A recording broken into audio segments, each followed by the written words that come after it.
joined the army, or the territorial army, in 1940 in April, and we had to go to the barracks to have training how to ride horses. After training with the horses and guns, we formed a battery of 4 guns, 15 pounders at that time, and then brigade consisted of 4 guns to each battery, 4 batteries, and was 16 guns. And then we went over to Birkenhead for training and into the fields and practice going into action, preparing for action, and loading and reloading. We didn't fire at that period, it was just practice. And then on the 4th of August, the war was declared, and we were mobilised as a battery and brigade and went into barracks as an army unit.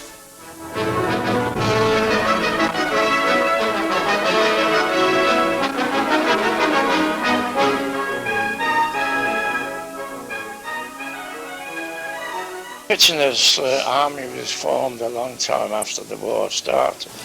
It became Kitchener's regular unit, became in Liverpool itself.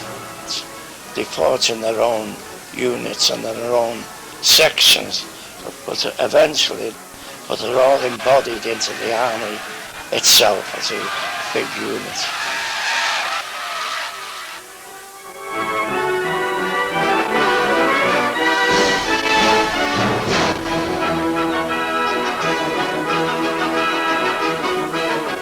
At the end of August or beginning of September, we went down to Salisbury Plain with the real thing down, firing and with the guns and route marches and all the likes of that.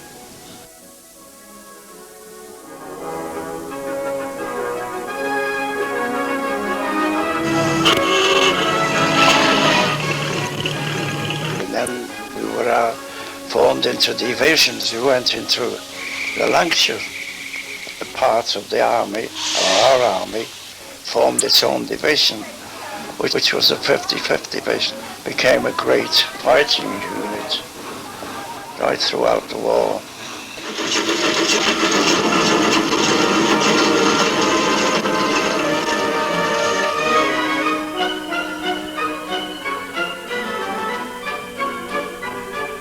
We went to different places.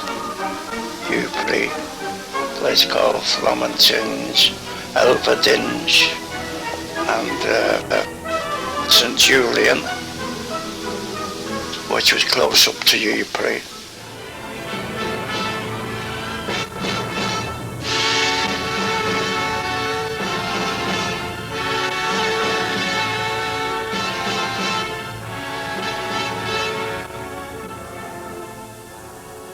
I went to join the army in 1915, but I could not join the fighting forces on account of being underage. But having the first class St John's certificate, I was taken into the RAMC, and within a month I was on my way to Port Said. And when in Port Said Harbour, across the way was my brother's ship, and he didn't even know I was in the army. He sent some food and some money, which was very necessary, particularly in view of the fact that our Christmas dinner comprised Egyptian biscuits and bully beef.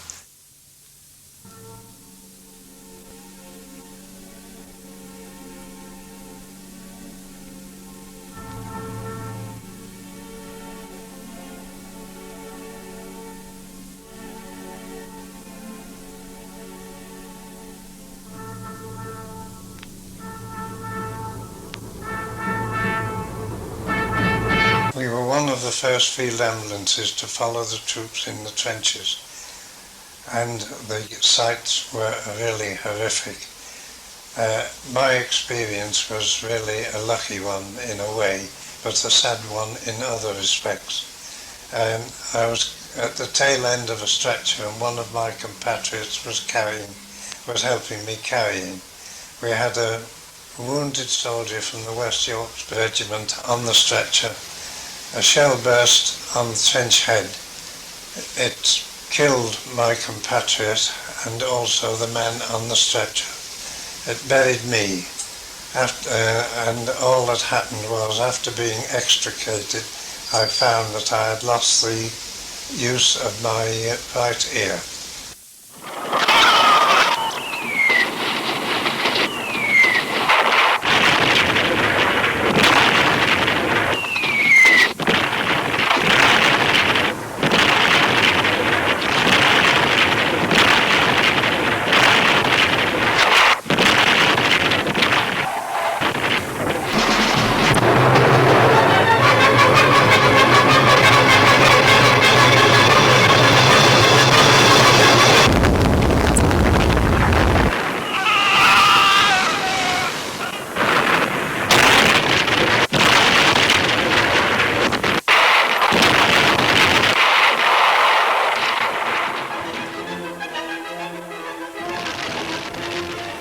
Riding along on a horse just outside Bouverie, and they started shelling, and I moved off a while, and then I dismounted, and just then I heard this one coming over, and the horse stood on my foot, and I couldn't move an inch, and the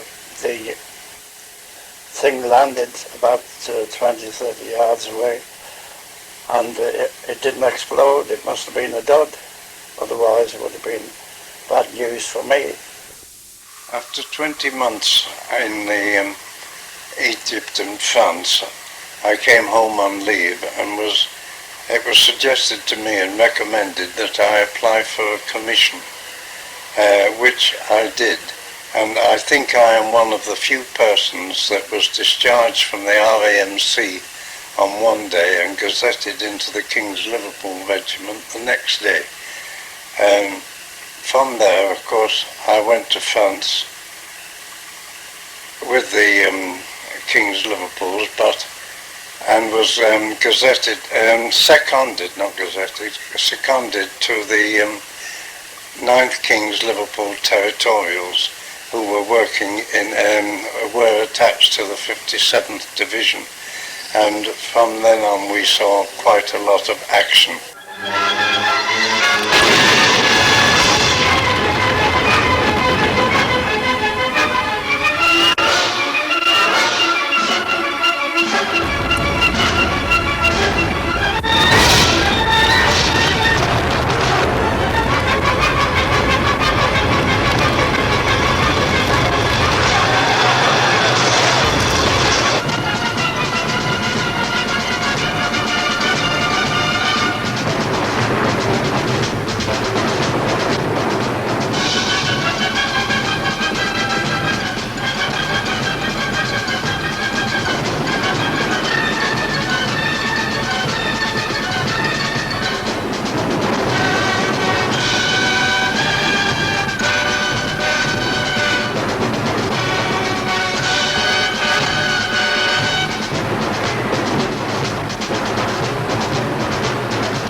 Well, we were held at Ypres for a while, and then the army on both right and left of us waited for a breakthrough to do away with the salients which we were in. And eventually we did clear the salient, and we had the Germans in the same position afterwards as what we were in the beginning. But the casualties were so great that there was hardly a place that was left. A big church there, St Mary's, and the Cloth Hall, which was an international place, and all the other places around about were all brought down to rubble.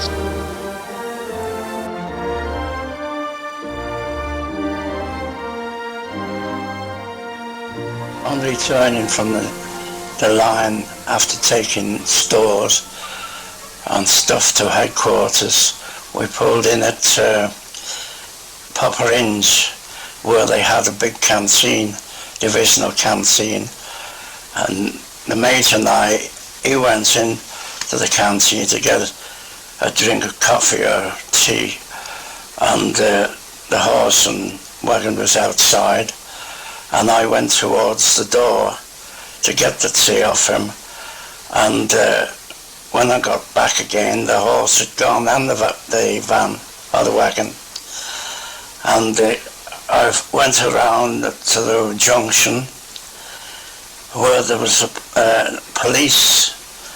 military police directing the traffic, and I asked him if he'd seen a mess cart and the horse. He said, aye. He said, I've seen dozens. So I went round to the wagon lines about 2 miles away to see if it had gone that way. So I had a look in our wagon lines, and it wasn't there, so I went into a field next door where there was another battery, and asked the NCO of the guard if he'd seen it, and he said yes, we had one there. So I was thankful about that, because I'd had to report it to if they'd been missing, and I'd have been for the high jumps.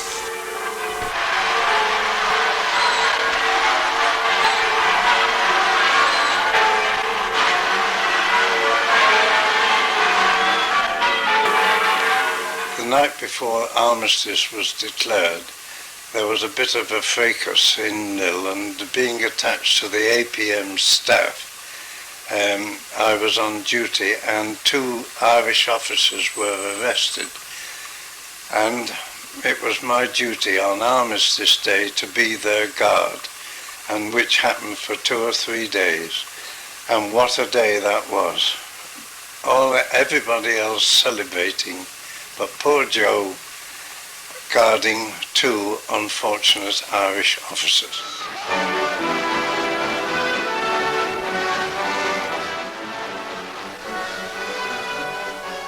Speaking generally, the conditions in which the men fought in the Battle of the Somme were horrendous. The mud, the rats, and the short supply of rations made life absolutely unbearable. All the men that were in the Battle of the Somme who survived were heroes for the conditions which they had to endure.